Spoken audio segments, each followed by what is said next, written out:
Unfiltered, episode 363. I'm your host, Blain Pudvang, joined by my co-host, Matt Smith. Afternoon. Trege Wilson. Peace. And our very special returning guest, who may as well just be on the show, Lyle Richardson, aka Spectors Hockey. Welcome back. Thanks for having me back, guys. Always a pleasure.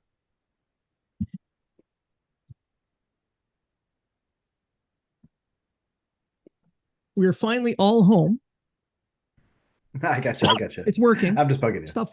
Fuck you. Knock it off. We're finally all home. All our technical issues are still being sorted out, but here we are. After the airlines completely screwed us over and over again. But here we are.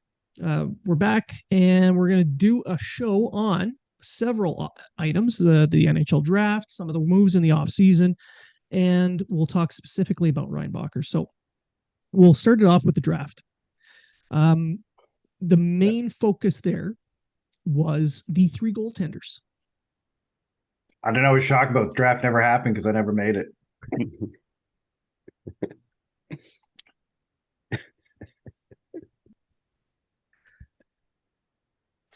We did miss you, though. Everybody else heard me, Blain. It's not going to work. They just laughed at my joke.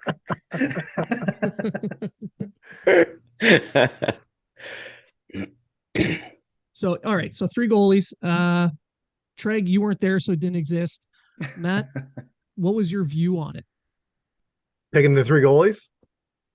Yes. That's why I asked. I was happy with I was happy with the pick with Fowler. We got to meet him when we were having dinner, and his father, really nice kid, big guy.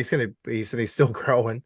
But for them to be able to pick him up when a lot of goalies went in the second round, it was I think it was a well used pick, and picking up Miller, who's going to be the starter in Quebec, and then this like unknown Russian guy that doesn't even have a picture. I think. I think they're going to be just fine, to be honest. Like yes, you can get into the you should have picked this player, you should have picked this player debate when you're looking at third, fourth, fifth rounds, but I think they did fine in that regard, and it was an area of need. So you look into next season, well, maybe they won't draft three goalies, maybe they will, but they're stocking the cupboards a little bit more for an area of need within the organization. Yeah, and I see it kind of like you're shooting at a target. The more bullets you have, the more likely you're to hit the target. So with three shots on target, they're likely to hit one. I don't know if it'll be a starter or not, but that's how I see the reasoning behind what they did. Lyle, what about you? What did you see out of that? Well, I mean, we talked about this just before coming on the air. I mean, if you looked at the Canadiens' goaltending depth prior to this draft, it was pretty shallow. So to select three goaltenders, I mean, that made sense to me. You have to start somewhere, and I mean, granted, yes, you can get into debates about, well, maybe they should have taken this forward, or maybe they should have focused on a defense or whatever, but as you guys pointed out, this was a need that had to be addressed, and they took the opportunity to do it this year. Evidently there wasn't sufficient depth in last year's draft to make that kind of move. So I didn't have a problem with it. When you go into a draft, you're looking to address specific needs. So in terms of grabbing three goaltenders, made perfect sense to me. If you looked at their prospect depth heading into this draft. Now, they made a trade the day before the draft because the actual draft day, well, both days were boring as shit. There was very little movement considering all the hype. Fun fact about this year's draft: in the first round, it's the first time since 2007 there had not been any trades made, not even to move up or down in the order. First time in 16, 17 years that happened. Which is bizarre when you consider, the amount of hype going in regarding the prospects, and of course all the notable names that were out there.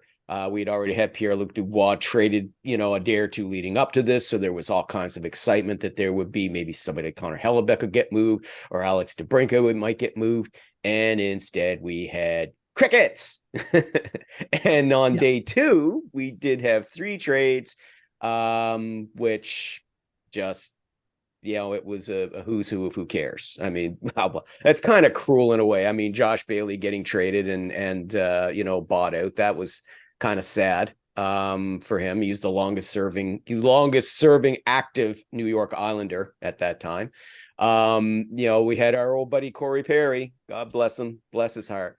But he took the trade to took the move to Chicago, signed a 1-year deal for $4 million. That's a pay bump for him that he hasn't seen in a while.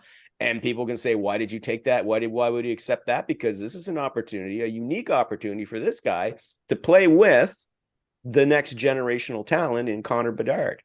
So, not bad there. And then, of course, the Oilers just doing straight salary dump and sending Yamamoto and Kostin to Chicago. So Detroit. I'm sorry. Yes, it was because I'm saying I got Corey Perry on the brain going to Chicago. My bad. It's been a long week. Okay, shut up. Anyway. Going to Detroit in a salary dump, and Kostin, I think they're still trying to hammer out a deal with him. They didn't qualify. He signed with Detroit, and Yamamoto was bought out. I knew Yamamoto got bought out. He went to Seattle. Seattle. Yeah. So he stayed out west. Yeah. Yeah, and during the draft, we're watching the first day. Matt and I are watching Kent Hughes closely, and he got up to do something. We're, oh wow, finally something's going to happen, and it was just probably a pee break. That was the highlight. A pee break. And I was saying, watching from my hotel room in Ottawa, I was saying to Tina, I said, this is the fastest first round I've seen in. Like I said, when we were in Montreal, it seemed like the first round went forever. Like it was like you're looking at your watch, you're like, oh my God, it's 1 a.m. Yeah. And and a lot of stuff happened last year's draft. We're only on pick 22. So I was saying it's really quick, and it's because there was no trades. I was surprised at that. I mean, I know Montreal. Speaking of Montreal's trade with Newhook, I think they paid too much for him. I'm not against getting Newhook. I know it, but I thought the 31 and 37 to me was a little too much. I'm just saying, like, I knew it was a deep draft, and to me, that's almost like 2 first-round picks, 2 late first-round picks. But if you look at the percentage of odds of that player and that part of the draft making the NHL, I get they're low, but I think it would have took the ease off the fans' minds of who they picked if they at least still had the 37th pick. We'll get into that later. Oh, we'll get into that too. I have things to say about that. I mean, to your point, Treg, I mean, you and I going, I mean, you can quibble. I wasn't heartbroken about it because I wasn't either. I just thought, might have got it for less. That's a fair thing. I mean, look, I have no issue with anybody disagreeing with or questioning, I gave up too much, or they should have given this up. I mean, that's fair enough. I mean, to my way of looking at it, I mean, Newhook, former first round pick from the same draft class as Kirby Dach and the same draft class as Cole Caulfield. Thank you very much. Well done, Matt. Yeah. No, but exactly. So, I mean, former first round pick with 2 years experience already under his belt. It's only 22. Has won a Stanley Cup already. So, still has room for upside coming into a very good situation with a guy who is rapidly becoming the epitome of a player's coach in Martin St. Louis. So, if this works out the way that Ken Hughes thinks it might, and I'm sure you guys all know Ken Hughes is his former agent. If this works out, I don't think anybody's going to have any issue with them having given up those 2 picks. Yeah, because they gave up 13. They gave up 13 to get Kirby Dach. Yeah, who was a number 3 pick in 2019. Right. And now you gave up a 31st and a 37th for the guy who was the, 16th. I believe, 16th selected 16th. right after Caulfield.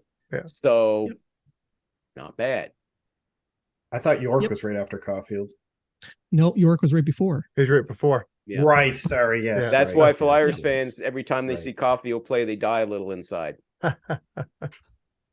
Oh, trust me, I've got a couple of friends that are Flyers fans, and they're just like, "Oh, we could have had him." Oh, I love rubbing it into the guy who helps run my website, Corey Polton, great guy, but he's a diehard Flyers fan. And every time I was just like, hey, Caulfield scored a beauty the other night. You see that? And he just, shut up, Lyle. Shut up, or I'll take your site down. Shut up. Obviously, you look at the trades that were made. Yeah, Doc came in. He put up less points in the year he was drafted, or the year he was traded to Montreal. Then started working with St. Louis and on this, youth team, and we kind of saw the player that Kirby Doc can be when he's healthy. Yes. Second in points, and he played 58 games. Right. I don't know if that's a good thing or not, but you know what I mean, right? You look at Newhook. If he can get that same sort of push, yes, he played for a better team this year than Doc played the year that he was traded. But for a guy to still put up 30 points on more of a depth role, in Colorado, I think that given the opportunity to at least possibly be a top six winger in Montreal, will be I think it'll bode well for him. And the scenario is different as well. In Colorado, they were there to win. Yes. So any little error, any little mistake, you're back down the lineup. They had to bury him down. Yeah. They were in Montreal. That's the word that I kind of heard from this is they like Newhook, but they were hoping for his development to be further along than it already is. And as you said, they're in win now mentality for obvious reasons. So they don't have the luxury of being patient. With some of these kids, they want to see that they have a timeline, they have an expectation. If you haven't reached it by then they're going to ship you out and make either for somebody who can, or to get your salary off the books so that they can sign somebody who will. Well, with the plethora of injuries that they had, he had a good he had a good tryout. Let's just say that to take that jump. Well, I mean, two consecutive 30-point seasons in predominantly third line role. That's nothing to on a deep club in Colorado. That's nothing to sneeze at. Yeah, and he only averaged something like 10 or 11 minutes per game. It wasn't. He didn't go crazy. It's a little more than that, I think. But to your point, he wasn't logging. Yeah, he wasn't logging second line minutes or 1350. There you go. Yeah. And his analytics looked really good too. That's part of why they went after him, not just because his speed. This kid's got wheels, so he's going to fit in very well on that high tempo style that they're trying to put in Montreal. And moving him to the wing would benefit the speed aspect, because then he's up a little higher towards the defenseman, and because of his speed, especially his first step speed, he can really pick up his speed immediately. He'll have the opportunity to either force the defense to move back, opening up space, or beat them straight out in a foot race, creating opportunities with breakaways. So it opens up a lot of possibilities. And with Montreal really not looking to win, they want to compete, but they're not, oh, we got to win now.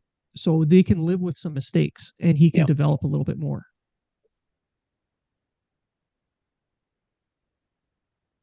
But I agree with Trege to a point. I feel like it's an overpay, only in that I would have preferred to see them keep the second this year and use a second next year. Kind of offset the picks. I like that 37th pick.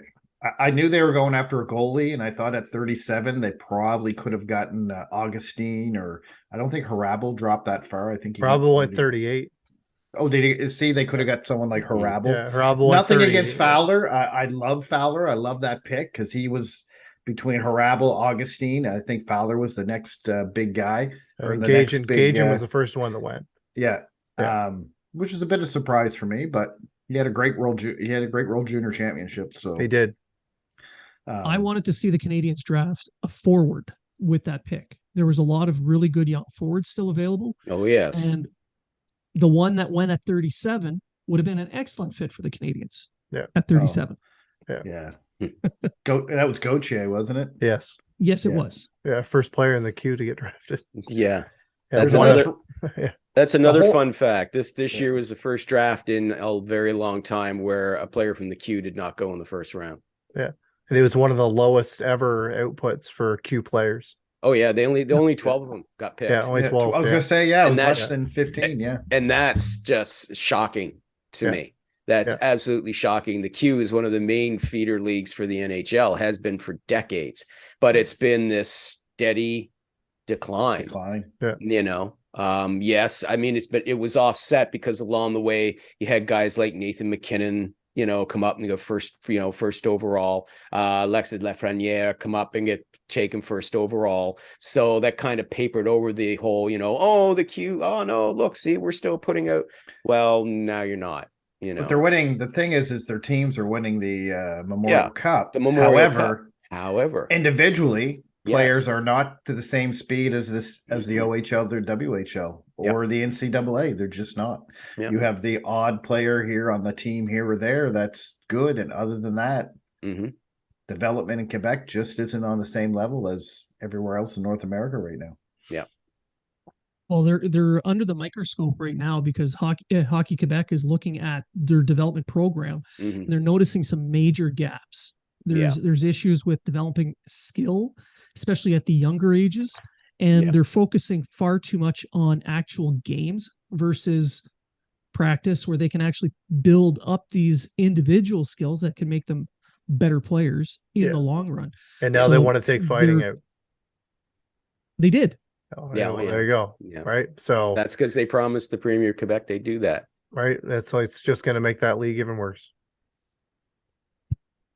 Right. Or it could be an interesting experiment in which we start seeing more skill guys coming out of that league. Who knows? We never know. So we start seeing people getting cross-checked in the head. But at the same time, you're gonna get guys that are gonna come into that league and not be used to ever going through that kind of that play, and they're gonna get rocked. Because that's been so like what do you do with the Memorial Cup? Like all of a sudden, like there's not a lot of fighting usually in the Memorial Cup, but guys in the queue. The one thing I think, Matt, is you got to start to see a lot more chippy play. Yes. A lot more sneaky, dirty. You're going to see more spearing. You're going to see butt ending. You're going to see. Like I saw that lots. Like the OJHL is in this city, and when they went to everyone wearing a full cage or a full bubble or with fishbowl, whatever the hell you want to call it, fighting was gone. You still see fights very, very, very seldom. You see fights because you just see guys punching cages, which makes no goddamn sense to me. But that's what you ended up seeing. It was more checks into the boards from behind. It was more spearing. It was more slashes. It was more of the dirty stuff that on any given day is going to result in a more major injury than a punch to the face. Right. So we shall see. Yep.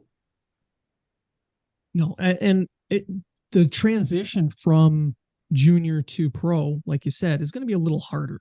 It's going to take them more time to adjust, more time to develop these Q players, which means they're probably going to be drafting a few less.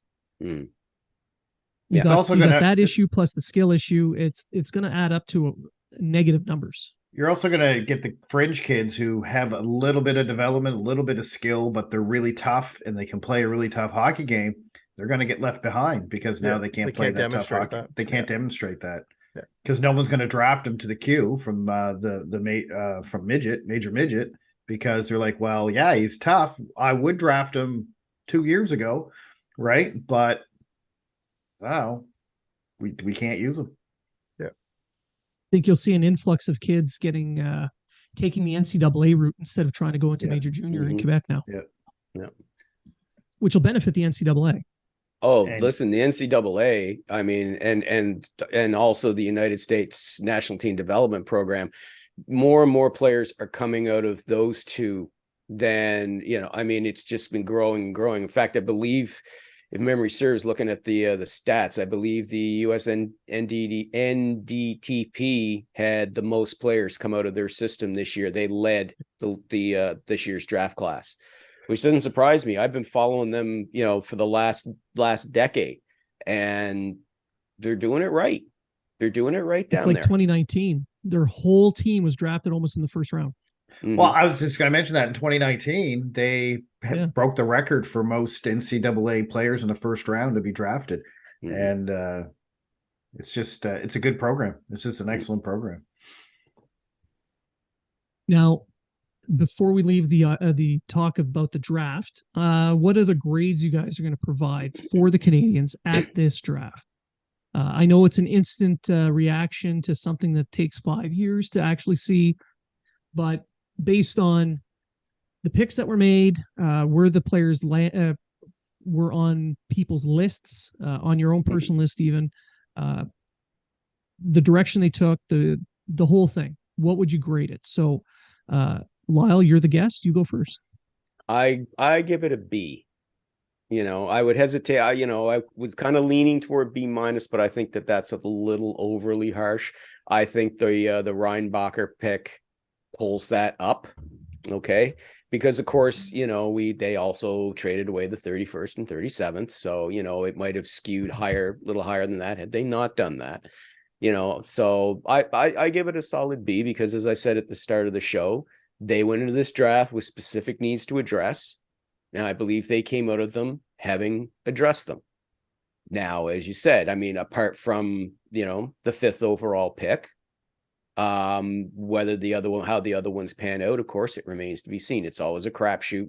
It's a crapshoot in a lot of cases, once you get out of the top 10, for heaven's sake. But given everything overall, I give it a B. Matt, what about you? I'd say a B-, just based on the fact that there's too many unknowns right now, and some of these players that they drafted. The more that I'm looking into them, and the more that I'm asking people about them, the more confident I am about them. Especially the Russian goaltender, the Russian defenseman they got that played in the KHL, that Philip Eriksson as well out of Sweden. Like Pat said some really good things about him that we discussed at the draft. And I think I dropped the minus down just based on the fact that when they picked that defenseman, they could have got Hampton Sligneski, just to let you know. So, and unfortunately they didn't. But overall though, I say B-, a little bit too much unknown at the moment. However, I am excited to see, even though it was a reach of a pick, the Florian Jacki pick. If he plays and he has the heart of his brother, a guy that went undrafted, worked his way up, worked at Costco, etc., but worked his way up, got a development camp invite, walked it with a contract, and now he's a fan favorite in Montreal. If he has the same drive as his brother, then you get a fourth. You get even if he ends up being a fourth line grinding winger for a 4th round pick, I'll definitely take that. And to keep his brother happy in Montreal, I'm happy with that. Trege? I give it a B. I'm going to go with Lyle here and agree. I give it a B. I really like the Reinbacher pick. I wasn't expecting it. I was expecting a Leonard, to be honest with you. But I was happy with Reinbacher. The more I hear about him, the more I read about him, the more I like him, the more I hear Daniel Winnick had lots of good things to say about him. Same with Guy Boucher, who coached over in the Swiss League. We'll get all to that. I love the Russian goalie pick. I love the Fowler pick. I thought that I was really excited about those. Other than that, I didn't like any of the other picks, really, to be honest with you. I was kind of like, I think Florian was a reach at 4. I think you could have got him pretty much any time in the draft. I agree with you, Matt. If he's like his brother, I think he could be a Pezzetta type player on a 4th line that's just going to give you energy. Yeah. And that would be good to have. Pezzetta was a 5th great. Pezzetta was a 5th round pick out of Sudbury. If he can be like that, I'd be happy. But I think they left a lot on the floor that they could have You know what I mean? Like they passed on a lot of players that to pick these oddball players up that you could have went, I don't know, especially with how the fifth pick, and I know we're going to get into that later. I thought maybe, and with a defense strong draft next year, I thought maybe the later picks would be more forwards than that. I have no issue with the 3 goalies. Yeah, I understand that completely. Although I think Quentin Miller was the obligatory Quebec pick. Have Quentin Miller, even though he's from Montreal. He's from Montreal. You're going to read his name and not even notice. Yeah, Montreal plays for Quebec. So he just won a Memorial Cup as a backup. So let's with an Anglo name, it's not gonna appease the people you think it's gonna appease. Well, it's the Quebec pick. So yeah. I truly thought that they were going to take a run at Justin Gill. He went a pick after the Russian goaltender, and another guy that was on my list was Matteo Mann, and I can't believe how. I guess he's a big guy. He's not the most mobile. However, he's just a huge presence. A massive guy. We was sitting just over across from where we were, and like he's a thick boy, let's just say that. And for him to drop to the 7th pick of the 7th round, the guy that played in the prospects game, etc., I was a little bit surprised that maybe Montreal didn't take a run at him. But was Florian Jacki at the draft? No. Yeah, because I thought I seen they were talking to him, interview him today, and I thought someone asked, I heard you went to the gym during the draft, and he goes, yeah, and I thought, oh, he wasn't there. He didn't show up to the draft. Okay. Yeah, a little chuckle went around the area as soon as they called his name. Everyone was looking around, he's not even here. Yeah. So I just had to ask that. They're like, oh, that tells you they didn't expect shit. I would have known if I was there, but I didn't make it. Thanks, United. Yeah. Yeah, exactly. And for me, I'm not as high on the draft as you guys, because for me, a good draft means you're looking at it and you're saying there's at least 2 NHLers in that group. And right now, I only see one surefire NHLer, and the other one's a big question mark in Fowler. And the rest, maybe, because they're. I don't mind the reaches they made. I understand the reasoning behind going for the 3 goalies. Luke Middlestat at the end made total sense to me. You know, they picked up a kid who was sliding that has a certain skill set that fits their program. But you look at the draft class, and I can say maybe 2. Last year they had 4, maybe 5 people who can make the NHL out of that class. To me, that's excellent. This one here is a little less less impressive. So like a C+ to B-. That's where I'm at. I was going to say C, but I bumped it up to a B. Now I feel like going back to my C. Too late. So it's been locked in, Trege. Sorry. No take. Because I agree with Blaine. The other picks to me were, besides Fowler and Reinbacher, I like the Russian goalie, but is he ever going to play in the NHL? Or is he ever even going to come to North America? We don't know. Are we even going to ever see what he looks like? Yeah, we don't know. We don't know. Well, here's the way I look Erickson, at it, though. If you have 5 or 6 guys in the previous draft who could make the NHL or look like NHLers, then the following year you can offset it if you only have 1. Okay, you're going to get that. Some years you're going to hit home runs. Some years you're going to hit triples, and some years you get a single. It's the way it goes, you know. Now there's the pick in the 6th round, the Swedish center Eriksson. That one to me is very interesting because he was injured most of the year, and he probably got overlooked because of the lack of viewings. So he was over a point per game. He's a big enough kid. He's got some decent size to him. He's still growing, and he's with a really good program with the Vaxo Lakers. So going back to the SHL next year, if he stays healthy and he still continues to put up those points, people are going to start looking at him like a massive steal. And then suddenly everybody's grades are going to shoot right up on this draft. So there's that possibility. Yeah. Who won? All. Which team won the draft for you? Chicago, because they got Bedard. Okay, apart from the obvious, but they also got they also got Oliver Moore as well. Yeah. I say Arizona. I think Arizona made excellent picks because of their suits. Yeah.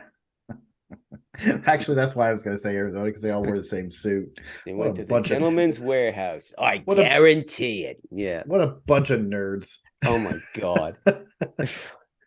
It's like, oh, look, they took their mom's drapes and made suits out of them. That's awesome. Aren't you special? And our friend Patrick Brown, who works with Arizona. Hi. Nerds. Actually, I can't say Arizona because I don't think that 6th pick was a very good pick. I don't think the Russian defenseman was a very good pick. That was an eye opener too. Yeah, like right after I processed Montreal's pick, and then they move up and they take Shemashev. Even the kid was shocked. When they cut to him, like, he was just flabbergasted. I mean, he was delighted, but he did not expect to go that high. But it goes to show why Montreal didn't trade back.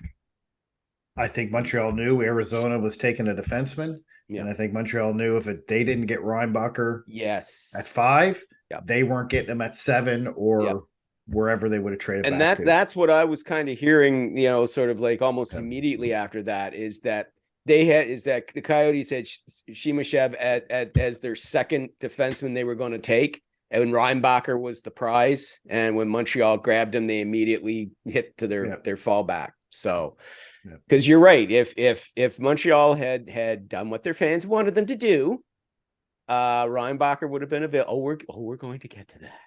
If they had done what if Reinbacher had fallen to 6, I don't see them passing on him.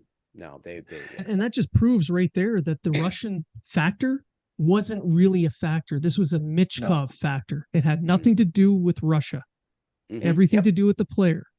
I also think now trading back would have made sense if they were after a guy like Leonard, maybe. But Reinbacher was their guy. Reinbacher was the guy. And I just want to say, I know you're going to get into a rant, Lyle, but I just want to say, when a GM says best player available, that doesn't necessarily mean the best talented person available. They mean the best player available for their team.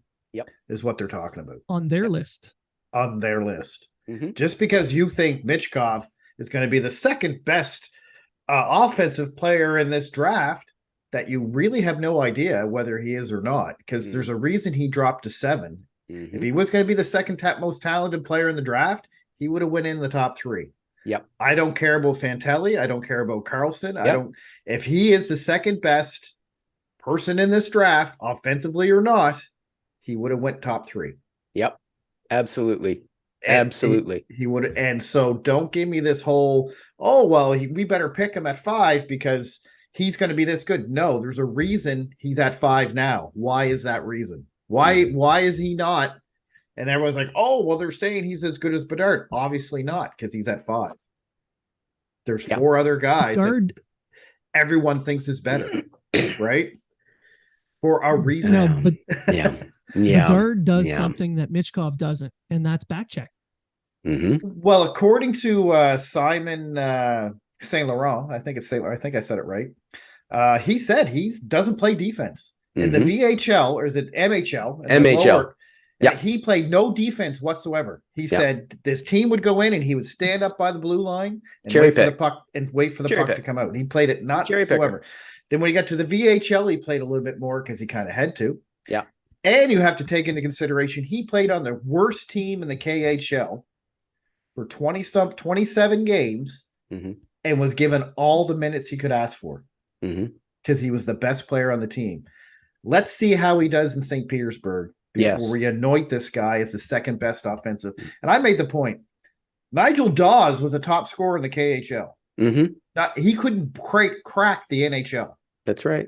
Right? So don't tell me because he's killing it in the KHL, he's an automatic sure thing in the NHL. Because, I mean, we just signed a guy, Millet.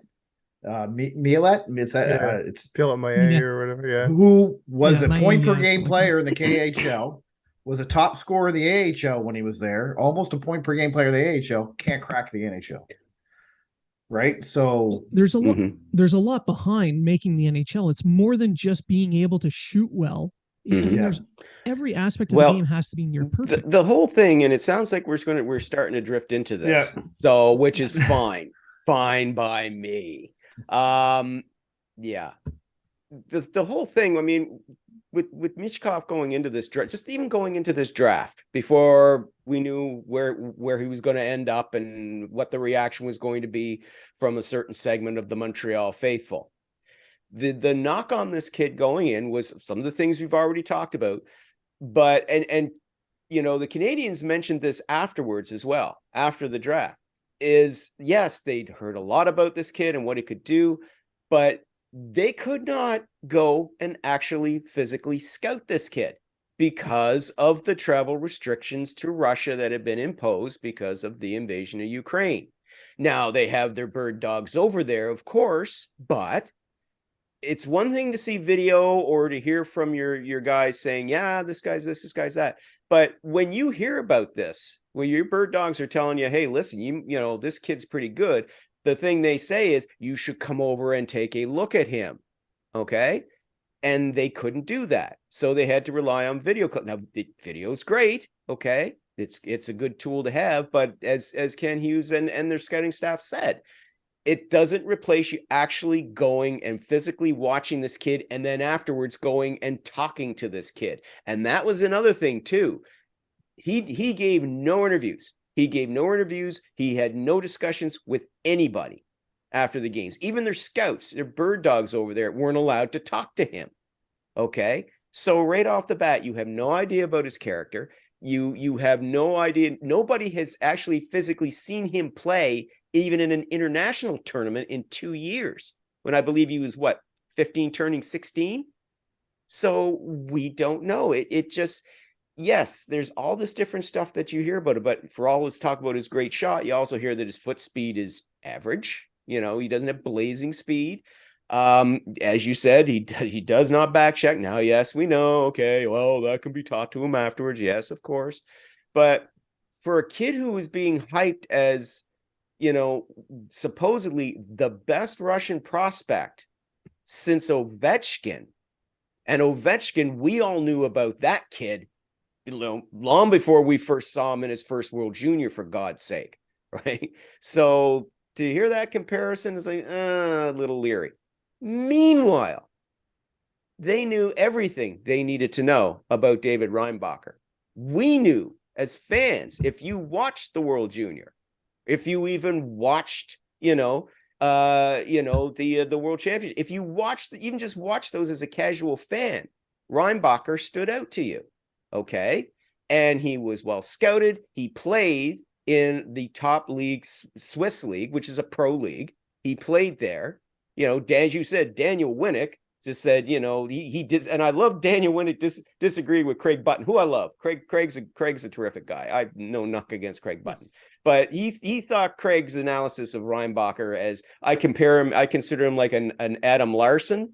And that's no knock against Adam Larson, who's a solid NHL defenseman. But he considered Reinbacher to be like a second pairing guy, like an Adam Larson. And Winnick just like, no, I don't agree with that. That's too harsh. You know, I've played against this kid and he's got mad skills here, you know.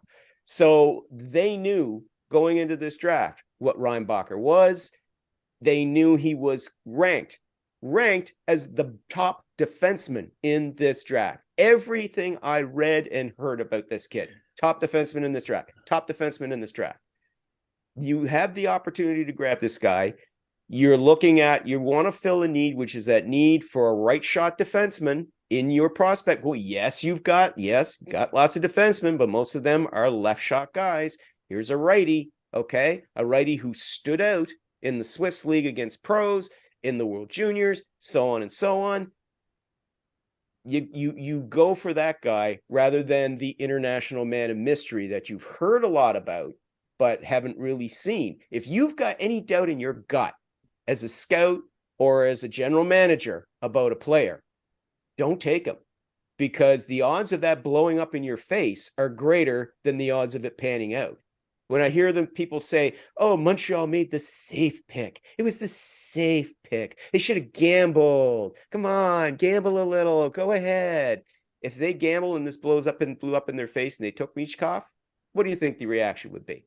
Oh, we don't have to wait because we know what the reaction is going to be because we've heard it already from certain writers and commentators who I'm not going to get into right now because I do not want to get into pissing contests. But the running theme I was seeing from some writers I respected, from writers that think I should know better, is this is the most consequential draft in Ken Hughes' tenure as general manager. If he gets this wrong, it will have devastating consequences for this rebuilding franchise. It will set them back 5 years in their development. This was the friggin' overhyped nonsense coming from some, not all, but some in the media. And I'm like, wait a minute. If this was Ken Hughes' first draft, I could understand that reaction. They totally forgot what he did last year. Totally ignored that. To me, that was the consequential draft. It's your very first one. And if you don't at least, hit a double, to use a baseball euphemism again, I mean, okay, then yeah, things are going to be kind of grim for your rebuilding plan. But he didn't. By all accounts, he knocked it out of the park last year. So if this year's draft isn't quite as exciting, if your draft pick, your first round pick, your high first round pick is a safe pick, but it's unsexy because you're not getting the international man of mystery. Well, who cares? The idea here is you're getting the best guy. Reinbacher, if he develops as hoped, good God. I mean, you're going to have for the next dozen years, the Canadiens will be set on the first pairing of their defense. This will be a guy who will be, a highly skilled puck-moving defenseman who will be able to log big minutes. He's not physical, but he can log big minutes. He's going to be able to get that puck up quickly and transition up to our speedy forwards, to guys like Caulfield and Suzuki and their bigger guys like Anderson, and to hopefully Slafkovsky by that point, right? So I couldn't understand why some folks in the press were reacting the way they were to that pick. Okay. Yeah. If you just look at Reinbacher next to Hudson, so you're going to have Lane Hudson, who's probably going to be your top offensive defenseman when he gets to the NHL. Yep. You got this Reinbacher guy who's like, hey, you go do your thing. Yeah. Hey, PK Subban, I'll be your Andrei Markov. You go do your thing, and I'll take care of everything else. Yeah. By the way, I'm still going to get my points because I'm going to say, hey, Cole Caulfield, you just take off, buddy. Here you go. Yeah. See ya. Thanks for that assist. And right? and on your power play, he's going to use that cannon for a shot. Yeah. Can you imagine if it works out as we're hoping as Habs fans? If it's Hudson and Reinbacher playing the points on the power play, boom. With Caulfield, Suzuki, and Doc playing down low, you have probably, if everything goes as planned, you have probably one of the best power play units in the NHL. You very well could, especially when it's set up as a 3-2. You got you got the two low, one in the center, and then the two high defensemen. Well, Caulfield's your shooter, and then these guys are just firing from left, right, and center. So you have multiple options. You got multiple passing lanes. The power play will improve. This is a kid who, at the World Juniors, he's tough as nails. At the World Juniors, this kid was on IV fluids because he could not eat. He was bedridden between games and practices. If he wasn't on the ice, he was in bed taking IVs. And yet there he was on the ice logging 20, 25 minutes a night and leading the team and competing against the best in the world at his age group and standing out. And that's when he's sick. Yeah. He actually missed the first game of that because he was so sick. Yeah. Yes. Because he was in the bathroom. He was stuck in the bathroom. I mean, because Blain and I covered it. We were talking to his coach, and he was like, "Man, I can't believe this guy's even playing. We didn't want him to, and he would not have it. He was like, no." And I mean, Austria was a Halifax favorite. They love that Austrian team. Yeah. I was sad. They were sad when they lost that regulation game, but if it wasn't for Reinbacher, it would have been a lot worse. And you're talking about a guy like Blain said, who was just barely eating. And I think he played 26, 27 minutes a game. What's he going to be like when he's healthy, right? What's he going to be like when he's healthy? And gets in an NHL training regime and gets along those with those players and everything like that. Yes. And remember, like he's still growing. And you mentioned that he's not the most physical player, which we've seen. Yeah. That's something that, given the moment and given yes. more training, it's something that's going to develop in his game. You don't usually see a lot of 17, 18-year-old thunderous hitting defensemen, right? No. But he plays so well, he doesn't have to be a physical player. He's not a Peter Popovich. I'm going to bring up an old name that people don't know. There's a deep pull. Right? He's not a gentle giant that can't play defense. No. He can play. He knows how to push the guy to the boards. He knows how to clear the front of the net. He knows how to protect the puck. He knows how to dig in the corners. He knows how to play every facet of that defensive game, and he can skate with the puck and he can move in the puck. He's not like Weber. Weber could do all that in the defensive game, but all he had was a pass out. That's all he had. That's all he could do was pass it out. He can carry it out. He can take it out. He can find the man. He also is great at passing. From everything I've read and everything I've seen, his pass is amazing. It's stick to stick. Yeah. And I mean, I get it. Fans are upset. They wanted Michkov. They wanted the sexy pick. They wanted the whatever. But there's a reason he fell to 7. There's a reason he didn't know top 3. There's a reason he wasn't even scouted, or the central scouting boards were saying he's 5 or 6 or 4 or whatever. Yes. And if he was not the top European pick. He was not ranked the top European prospect. You're right, Trege. He was 4th or 5th. He was 4th or 5th. And there's a reason for that. Reinbacher was ahead of him. Yes. And there's a reason for that. And I know what fans are going to say. Oh, well, we're starving for offense. We're starving. We're starving for offense. Montreal's not going to contend for another 2 or 3 years. Yeah. There's 2 or 3 more drafts going into the next 2 or 3 years. Yep. Yes, I grant it. We're probably going to be picking between 10 and 15 in the next couple, probably next year, the next couple of years, if we can stay healthy. And that's okay, because Montreal's building a team. No one thought Doc was going to be, and Doc was on pace for 70 points if he stayed healthy. Yep. Suzuki and Caulfield healthy. Suzuki's on pace for 80 points. Yep. Caulfield's on pace for 50 goals.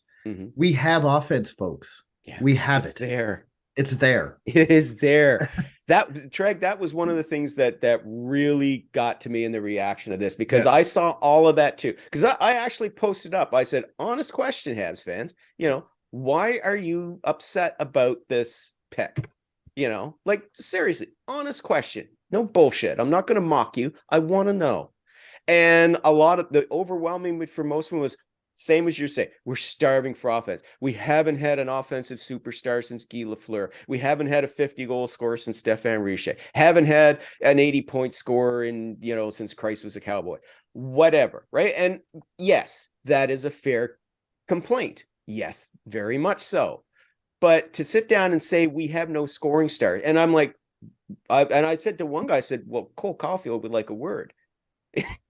We have no scoring star. Cole Caulfield. And, too small gets hurt. What the guy said, too small gets hurt too much. I'm like, what? I mean, okay, yes, he's small, but injured once. Injured once. Yeah. And another one said, yeah, but he gets all his goals on the power play. And I'm like, you did not watch Cole Caulfield at all. But who cares? But who cares if he did? 5 on 5. Who cares if he did? Look at Leon Draisaitl. Oh, for God's sake, yeah. Right? He makes a living on the power play. Look at Ovechkin. But the fact is, Ovi makes a living on the PP as well. Right? So. Caulfield was a better 5-on-5 scorer than Aston Matthews last year. Yes. Yes, he was. But this was the thing. Everybody got hyped about, because all we heard in this draft was it's the deepest draft in years. It's funny. Every 3 years we keep hearing this. Deepest draft in years. But there was a lot of goal scorers, a lot of scorers in this draft, a lot of kids with a lot, plentiful offensive talent. It was a forwards draft. It really was in the first round. So Montreal goes and picks a defenseman, and people are going, well, wait a minute, that's not a need. And, to your, I think it was you, Trege or Matt, you'd said that next year's draft is more defense heavy. Yeah. Yes.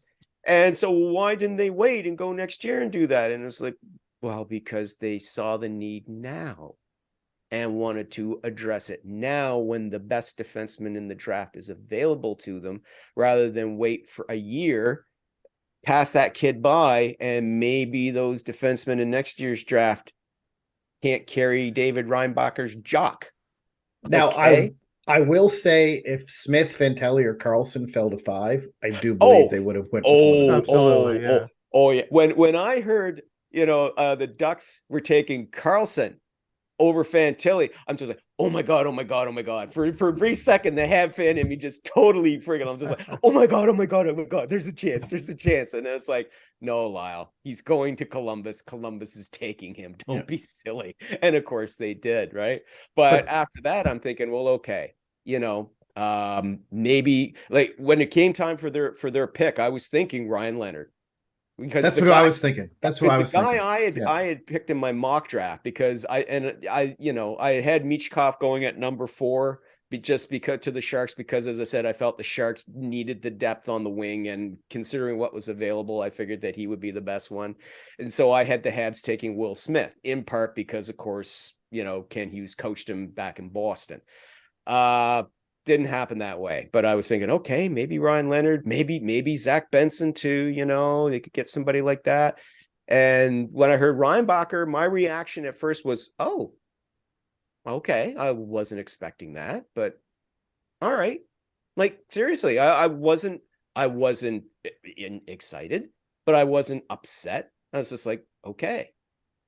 But then came the fallout and the reaction, and it just kept building and building and building on social media, and it just, to me, got out of hand. See, that's what knocked out Twitter. Yeah, that's what see you guys, it's all you guys' fault that we all exceeded our rate limits yesterday. God damn it, on Twitter. How dare you? But see, this is the thing, and I'm going to kind of go into a little bit of a theory here, guys, very quickly, because if we also notice as well the reaction to the Reinbacher trade, but let's also take a look as well as the reaction to the Newhook trade as well, because when that trade went down, the reaction of Habs fans was sort of like, what, and why are we trading away as much as we did to get him? And we talked about that earlier. And I think, and again, I have no issue with people questioning the Canadiens picking Reinbacher or giving up what they did to get Newhook. Okay. I am not such a fan that I think you must give unquestioned loyalty to your general manager. They are never wrong. Of course not. It's only fair. Hey, sure, question it. But it led to the reaction was just from so many people, was just over to the top, to the point where some bozos were actually like, contacting Reinbacher, I guess, on social media and either, threatening him or insulting him or whatever. Now, yeah, some idiot had posted up, oh, he's gotten thousands of these messages and now he's questioning whether he'll actually sign with Montreal. Well, first of all, he hasn't signed with Montreal. He can't sign with Montreal yet, you dummy. He's been drafted. Doesn't mean he has to sign with them. And second of all, no, it turned out to be bullshit. He got some messages, yes. It wasn't thousands. And I love the fact that Montreal's PR department handled that very well. That whole thing of, oh, they're questioning about whether he'll actually want to play for Montreal after all of this. And then what did they show a few hours later? Here he is in full gear, wearing the number 23. Of course, it's his draft year number, but of course, the iconic Bob Gainey as well. And out he goes to take a shot. And I thought that was the best way to answer that. Oh, he's not going to suit up for us, huh? What the fuck is this? Here he is getting ready for development camp. He's out there ready to go before development camp. He also said right after the draft in the interview that he's debating on whether going back to Swiss to finish school, but he said he could also do that during the summer. Yes. And he's just going to leave it up to the Canadiens on whatever they think is best for him. Yeah. That's exactly what he said. After he said he's looking forward. He wants to be there. As fast as possible. He said, I'm looking forward to putting on my work boots. Yeah. And that's the attitude right there. Yeah. Kid's got a great attitude. But I think that's what got him the position, because he said, I'm ready to work to win a Stanley Cup. Yeah. Oh, and by the way, speaking of Reinbacher, one other thing. He got asked, I think, one of the worst questions a prospect could ever be asked in the interview process. I don't know if you guys saw this story or not, but Reinbacher was asked, he said, the World War II one? It's it's World War II, and you're in the Navy, and you're going on a mission, but one of your ships got sunk and your buddies are all in the water. Do you carry on with the mission or go back and save them? And I'm sitting there going, okay, first of all, World War II, all right, that's probably not a good question to ask somebody of Austrian descent. And second of all, Austria doesn't have a navy, you dumb fucks. It's a landlocked country. What the hell is wrong with you? What is wrong with it? It's like, why are you asking a kid? It doesn't matter, though, his nationality or whatever. Why are you asking a kid who just wants to play hockey and dreams of making the NHL that kind of stupid question? Chris Dingman, he said that's right up there with, okay, your house is on fire, your family's trapped inside, you can only rescue one family member. Who do you rescue? What? Jesus, we don't ask that question when people want to sign up for the Canadian Forces, for the love of God, right? And we're asking people to put their lives on the goddamn line, right? And you're asking an aspiring hockey player that question?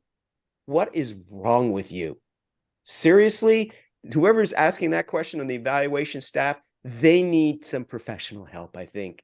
Somebody read a little too much Ayn Rand, maybe a little too much Nietzsche when they were in college. Huh? What do you think there, Chachi? Anyway, but it's a game, not the war. Oh, fuck, I know, right? But just to kind of roll it all back, though, I think part of this overreaction that we saw to Reinbacher and with the disappointment, I would say, toward the Newhook thing, we had to deal with weeks of hype about the Canadiens and Pierre-Luc Dubois. I mentioned, we discussed this, I think, briefly on social media, guys. That's all we heard. Going back to last summer, he wants to play with Montreal. His agent said so, right? Oh, look, 2 weeks ago at the Formula One, he's hanging out with Cole Caulfield and partying. Hey, here we go. It's going to happen. Montreal's in talk. We hear Elliot Friedman saying, yes, Montreal has spoken to them. We know that they've had talks. Oh, this is going to happen. This is going to happen. The hype got ridiculous. And then, 2 days before the draft, he gets traded to Los Angeles. Big disappointment, because so many people wanted him to come there. They want to have the French Canadian star that Jonathan Drouin couldn't fill that role, sadly. No knock against John. No knock against Drouin, by the way. Best of luck to him in Colorado with his buddy Nate. I hope things work out for him there. But yeah, they want to have the big French Canadian star, even though, Dubois, terrific player, but he's not that superstar. But regardless, he was a name, and they wanted this guy, and he didn't get this guy. And then the next day, he goes out and he trades for Alex Newhook. So kind of a letdown, right? And then in the draft, you don't get the big sexy pick. You go for the supposed safe pick. But rewind back even further 1 year, go back to last year's draft. They go off the rails, if you will, and they take Slafkovsky over Shane Wright. Remember? Shane Wright was supposed to be the guy. Now, I know, yes, in the final days leading up to the draft, we were hearing all the reports that Slafkovsky was starting to look like the presumptive favorite. But going into that draft, all the expectation in Montreal was Shane Wright. You remember, people were showing up with Shane Wright jerseys on. And then they took the pick, and it was Slafkovsky. And the roar that you heard that came out of people's mouths of surprise. It wasn't, yay, it's Slafkovsky. It was, what? No, that was cocky to me. But then very quickly, though, over the course of that round of that draft, fans started warming to this kid because they saw this kid walk up. They'd never seen this kid before. And he's a big lad. And he's standing up there towering over everybody. And then after he gives his interview, he's walking up through the fans and he's high-fiving and he's fist bumping and posing for selfies. And very quickly, Canadiens fans are embracing this guy. And then a few picks later, we hear Gary Bettman says, we have a trade to announce. You may want to be interested. It involves Montreal. And we learn Romanov is being traded to the Islanders for the draft pick. Good God, Romy's going away. And then that pick goes to Chicago for Kirby Dach. And everybody cheers. They're thrilled. They're so happy. It's great. But yet, Kirby Dach was Alex Newhook. Okay? Slafkovsky was this unknown entity, right? That we picked over the sexy pick who was supposed to be Shane Wright, who everybody was saying was the next Patrice Bergeron, right? But yet everybody was fine with that. By the end of the draft, everybody was happy. Everything was great, and they rolled on. So I guess I get that you wanted to get that score, but just the reaction, it just didn't make any sense to me in this year's draft. I just didn't understand why you had that reaction. And it finally clicked for me. It was just like, right, all the hype about Dubois. And then, of course, we saw all this hype about Michkov in the final couple of weeks leading up to it. And I guarantee you, a lot of the folks that were complaining about that pick, they probably wouldn't have known who Michkov was until they got their draft guide 2 weeks ago, till they logged on to like NHL.com or Elite Prospects, or they saw what, whatever ranking was. And gee, this guy. Well, I kept asking people Michkov. I said, "What do you know about him? Like, how many games have you actually watched him play?" Yeah, and no one could come up. I said, "I'm sure you've seen YouTube highlights, the Michigan goal that he scored." Yeah, but how many games did you? How does it? Do you have the zone and do you watch the KHL Saturday morning? Mm-hmm. And no, they don't. And on all honesty, the KHL on the zone, they didn't play that team very much because it was a shitty team, right? That he played on. So, and I said to him, so all you know is what you're being fed. Yeah. Right? I saw a very interesting comment here. I think it was yesterday. I can't remember which publication it was. I think it was in The Athletic. I'm not sure. But they were saying that the quote was, one of the scouts was saying, you guys are being hyped up on this guy by the media. The media is overhyping this kid. He's good, but he's got potential, but he's not as good as he's being made out to be. And people that I've had discussions, they're like, "Oh, this guy's the next Ovechkin. This guy's the second best offensive guy in the draft. This guy, how do you know this?" And I kept saying, "How do you know this?" Mm-hmm. Yep. Like, what have you seen in his game? And no one can really answer it. No. Oh, well, that's what they're telling us. I said, who? Yeah. Who's telling you that? I said, because no scouting person or no whatever has him listed higher than 5 in the draft. Yeah. Right. And I said to him, so that tells me he's not the second bbest offensive guy in this deeply offensive draft. Yeah. Right. Yeah. So why are we? It's YouTube scouts.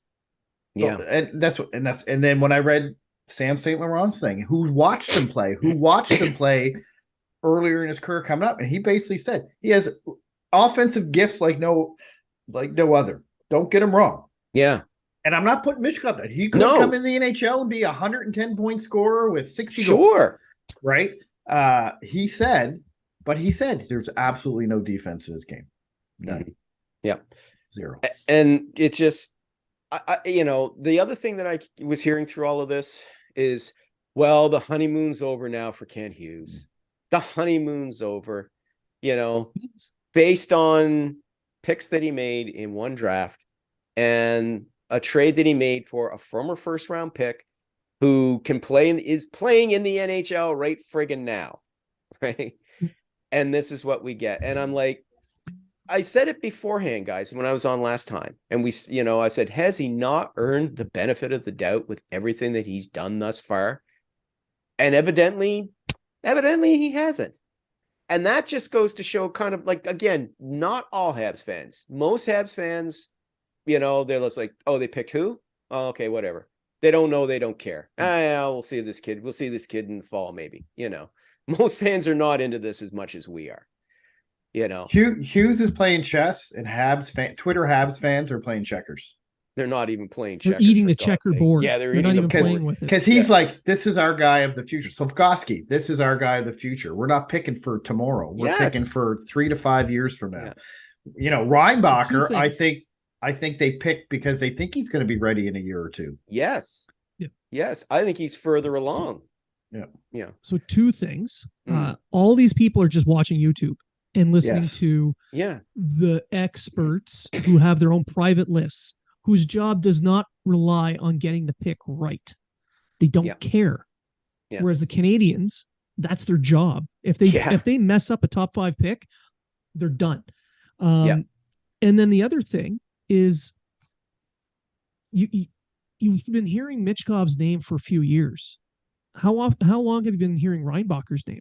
Because he wasn't scouted as heavily in his earlier teen years, because Austrian hockey is not that well scouted. So you didn't really hear about him. So you don't have that name recognition, which adds to it. And on your point, Lyle, with giving the benefit of the doubt to management, when they were hired on, almost universal amongst Habs fans that are complaining now were the same ones complaining that the Canadiens weren't using analytics to help guide the team. Well, you guys better buckle up, because this is exactly what they're doing. They hired on a massive analytics group, and these analytics gurus are helping to guide the picks. That's why they picked Slafkovsky. That's why they've picked Reinbacher. Analytics played a key role in all of these picks. So you wanted analytics, you got it, but you're pissed off about that, and you were pissed off you didn't have it. So what is it? What do you need? Do you need a hug? Do you need a cookie? Well, what do you need? I still don't have to like analytics, do I? No. I hate them. No. but they also did another thing, and they hired a development team. That's right. Right. Which I think was extremely important. And that was something that withered and died during the Bergevin years. Yeah. And then you look at Slafkovsky, and I've always argued they're developing his game away from the puck. Right. Yes, I agree. The NHL is not a place to do that. So when people say that, I'll agree with that. However, does it matter? Because Montreal's not trying to win a cup. Yeah. Montreal's not trying to make the playoffs. So does it matter if he does it at the NHL level or the AHL level? No, not really. Right. It matters because you're not seeing him put up 20, 25 goals in his rookie year when you think he should. Right. I said, so they're developing the games of these young guys, but they're doing it in a way where, like, we already know you can do that. We already know you can do that. We're not going to work on that. We're not going to work on it. And right now, Slafkovsky's over in Slovakia, working with a strengthening coach and I don't know, he's doing something with blind glasses on and all this stuff. And he's learning how to regulate his breathing. Yes. That's one of the things, big things. He's learning how to regulate his breathing better. Yeah. So he can have that longer endurance, and he's trying to improve his skating as well. Yeah. Which is exactly 2 items that people complained about. Yeah. And keeping his head down. Yeah. Yeah. You got it. We talked about that before. It's the Eric Lindros syndrome. He's so used to being the biggest kid on the ice that he never had to, that everybody bounced off him. But he even brought that up. He said, I have to learn to keep he even said he has to do that. So you're complaining because he's not putting up all these points and that he's learning how to do this part of the game when he should be free to do this. All right. But last year, you're complaining that these guys weren't being developed correctly. Yeah. Oh, he should be in the AHL. He should be doing that in the AHL. Why? He keeps his head down too much, and there's so many goons in the AHL that are going to try to take his head off. Yeah.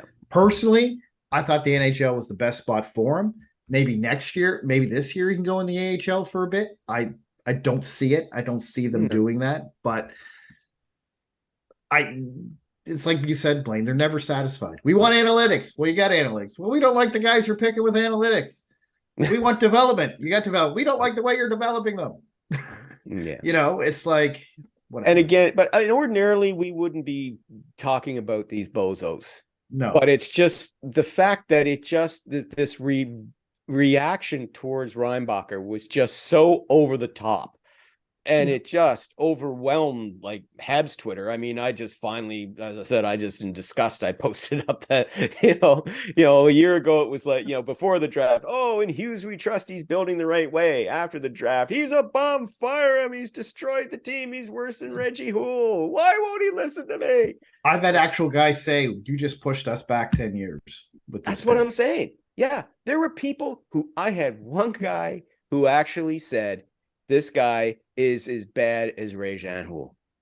And I'm like, and first of all, Reggie, love Reggie because, again, terrific player, solid company man, got put into a job that he really shouldn't have been in, but he being a good company man, he wasn't going to say no, right? Yes, he, as a general manager, probably one of the worst in NHL, in not NHL history, but in Canadiens history, no question. But, you know, Régent Houle took over a team that had a superstar in Patrick Waugh and had a whole bunch of other stars as well, right? A team that was, you know, 2.5 years out from winning the Stanley Cup. And he ran it into the ground, drove it into the ditch. Ken Hughes took over a team that not only was in the ditch, but was upside down and on fire. Okay. I mean, it was that bad. Just the collapse after going to the final the previous year was stunning. And it had a lot more to do than just injuries. Injuries didn't help, but it had a lot more to do with than just injuries, you know, and to see the progress already from one year to the next in just his first year. I mean, there is no comparison to what Régent Houle did, because Régent Houle came in and didn't have a clue. Okay. And the first thing he did was he hired a coach who had no business coaching. Okay. You know, the Canadiens brought in a neophyte as a coach as well, but somebody who knows how it's done. And you saw immediately the positive change, and it's still carrying on. The reason why you're seeing these young kids up, guys like Slav still playing, is because they said in Montreal, they're trying to build a culture, a winning culture. And it starts with those kids. That's part of the reason why Joel Edmondson is now in Washington instead of finishing out this year and then maybe getting shopped at the trade deadline. You know, that's why. They need room. They need room for these kids to come up, because this is the time. You know, it's important. They said, hey, if we can make the playoffs, that's fine. But that's our goal, is to get better and to learn how to win and to develop these guys and bring out the best in them. And these kids want to play for St. Louis. You know, St. Louis is starting to become the way Barry Trotz was when he was with Nashville all those years. Those guys would go through a friggin' wall for Barry Trotz. And you're seeing it now in Montreal with St. Louis, because he believes in them. You know, if you make a mistake that ends up in the back of your net, you're not going to end up nailed to the bench for the rest of the game, or spend time up in the press box for 5 games because he's got a spiteful hate on for you.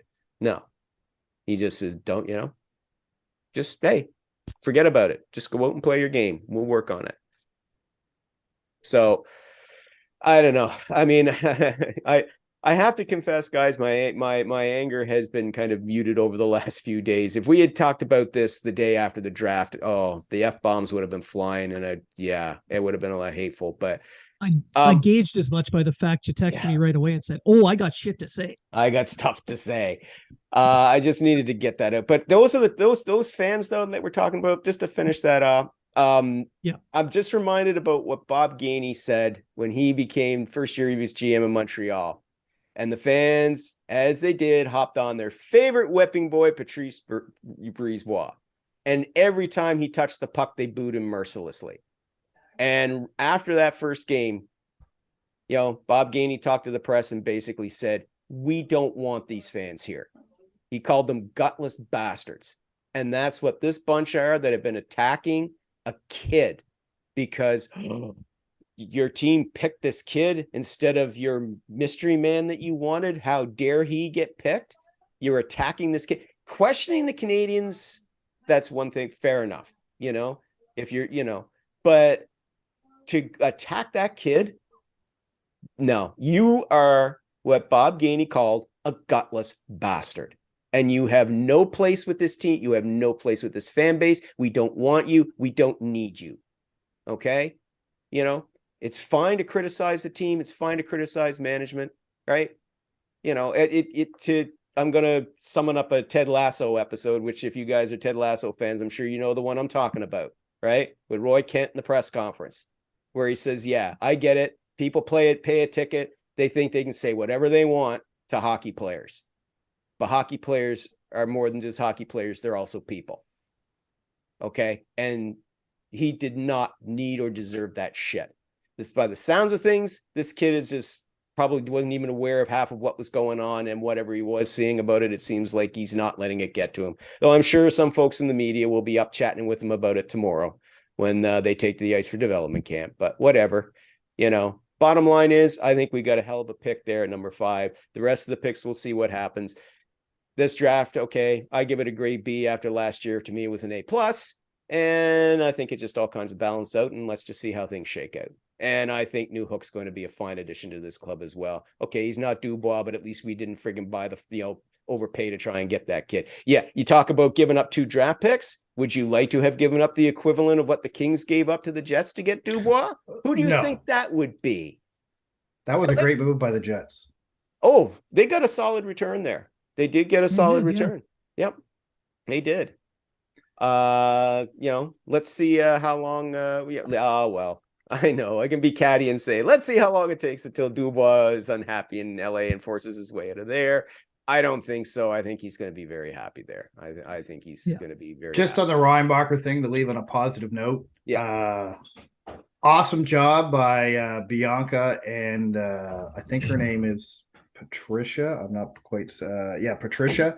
Suzuki Pizza and by BX Lefori on Twitter. They did up a copy of a bunch of nice tweets welcoming Reinbacher and all this stuff to Montreal. They did up a book for him. They got in touch with Chantal Maccabee, and they delivered it to him today at the training facility.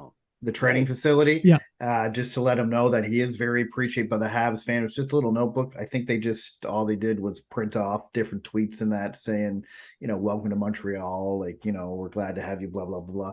Gave it to him. He thought it was great. He was asked about it in the interview. And nice. Anyway, congrats to them. I just wanted to mention them for doing that because I thought that was an amazing thing, especially with all the what was going on and how it was even asked to Kent Hughes and I don't know who it was. I think it was a bald guy from the Montreal Gazette. Asked him about how he felt about the reactions to whatever. Like, who asked the guy? Who cares? Like, get past it. Go on. You know what I mean? Like, move on. And anyway, just wanted to shout out to them for doing that for him. I thought that was great. And well done. Good job. Yeah, I did a full on. I shared a bunch of that and the background to it on Crier Media. Crier's opening up an NHL channel, and that's one of the main pieces right now on Crier. So you can check that out. You can see exactly what they've given, the background to it, and I agree. They did an amazing job. That's what you want to see from fans. It's a sport. You're there for entertainment. It's not life and death. You don't have to strafe survivors in World War II. It's a freaking hockey game. Oh, God. Just a game. Man. Oh, that's still, on the one hand, it still makes me laugh, and on the other hand, it just infuriates me. What the fuck are you doing? Would you commit a war crime? That's what they're asking. Would you commit a war crime? Yes. No, I'm not Canadian. Yeah. No. And also too, and also again to those writers too. I mean, who kind of bought into some of this hype. It's like, guys, really, you should know better. Like, seriously, some of these guys I'm talking about have done good work before in the past. I'm sure they're going to keep doing good work going forward. But some of them, this was not a shining moment to sit down and start, not so much, they weren't so much ragging on Reinbacher, they really weren't, but just to say that, for Hughes, this could set us back, this could that. It's like, based on what? Based on what? For all we know, all the kids he picked last year will turn out to be bums, and everybody he picked this year will go on and be big stars. It's the way it works. We don't know. It's a crapshoot. Yep. And on the positive note, we'll leave it at a positive note because I feel like we really need that in this day and age. So, any final thoughts, Matt? Two things. Just one. Two things. Do you believe that maybe a guy like Elias Anderson can be another one of those buy low, mid-high reward type players?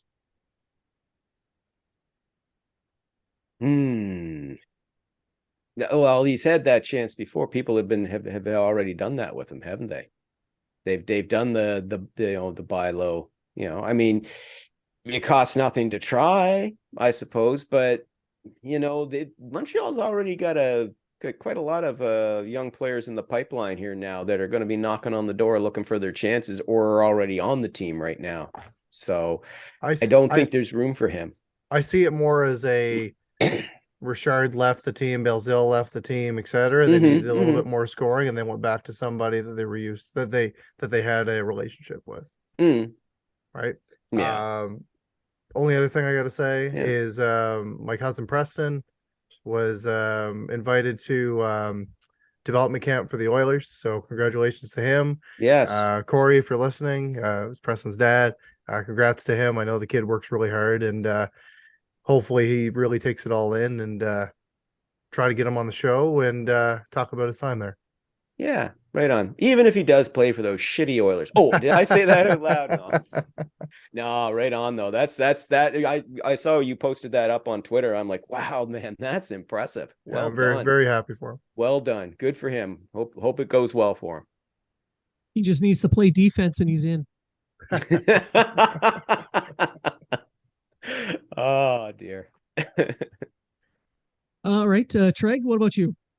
Nothing, but just on that, Lee, I think he's just depth signing for the AHL. He's gonna replace Richards, I think, in the AHL is what it's gonna do, and gonna be a call up if they need him in case of injuries. Yeah, that's about it. Yeah, it's kind of a Gurianov replacement, up and down kind of guy. Yeah, I agree. Yeah. Other than that, I don't have anything else. Thanks, Lyle, for coming on, and I totally disagree with everything you just said, but well, I expect you to be cranky when you're getting for contests. So I'm 12 weeks out, so my prep starts this week. So the food's going to go down, the weights are going to go up, and boy, you're going to be bitchy in a month. Holy crap! I am. I'm going to post up pictures of me eating a big Never going to be able to notice a difference. Don't think I noticed all the Nashville pics he kept sending on our little DM page there while I wasn't there. Don't think I didn't notice that. So many pictures from Tootsie's. Not rubbing it in at all. Don't think I didn't notice that. My wife wasn't impressed either. I just thought I'd let you guys know. Well, we messaged you, not her.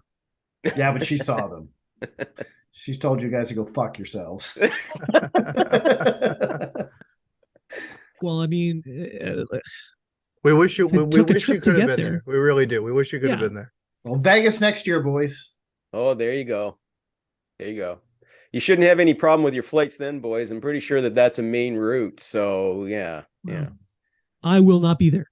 I will be just getting back from overseas. So deployed. I should be there. Me and you, Matt. There you go. All right, Lyle, any final thoughts for you? Oh, well, I kind of vented my spleen here, so that was for the whole rationale for me to come up. Well, I did want to pop back on after the draft and free agency, and we already know they're not doing very much. Other than Anderson, they're not doing very much for free agency.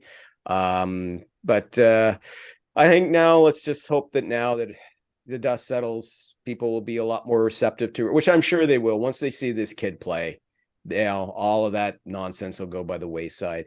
So I think just going forward, let's hope that we all have a good summer. I hope all Habs fans have a good summer, and we can start getting excited about this team again in September. And for me, I just want to say thank you, Lyle, for coming back. We really do appreciate you coming on. You're always welcome back. Hell, you can even host this show for a while if you'd like. We don't mind.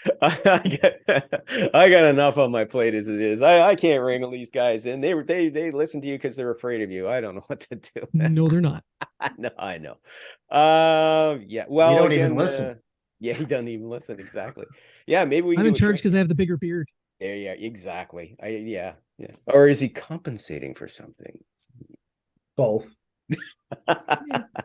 Well, but well, maybe we get closer to September. Maybe in September we start getting toward training camp. We can sit down because I think as I think we all know now. Once we get past the free agent frenzy here, things are going to be pretty quiet in Hablands. So probably get it closer to September. We can get a better gauge on what everybody looks like and how these kids are looking and what kind of a team we're going to have heading into next season.